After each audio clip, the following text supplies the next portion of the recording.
সিলেট জেলা কমিটিতে আমরা এখন ঘোষণা করতেছি সভাপতি, আমাদের সভাপতি হিসাবে এই পদটাকে অলঙ্কৃত করতেছেন মুস্তাক চৌধুরী।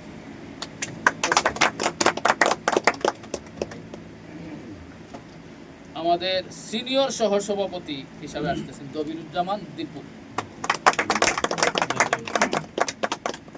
আমি বলছি না এক একজন হস্তি হস্তি। তারপরে সাধারণ সম্পাদক আমাদের লোকমান আলী। সাংগঠনিক সম্পাদক হিসাবে আমার খুবই আপনজন প্রিয়জন হায়দার রুবেন। তারপরে প্রচার সম্পাদক হিসাবে আমাদের গীতিকার সামির আহমদ। সামির অন্য কেউ তো দিল।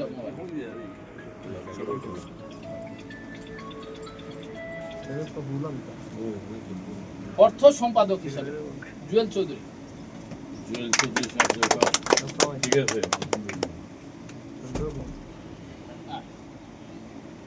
আর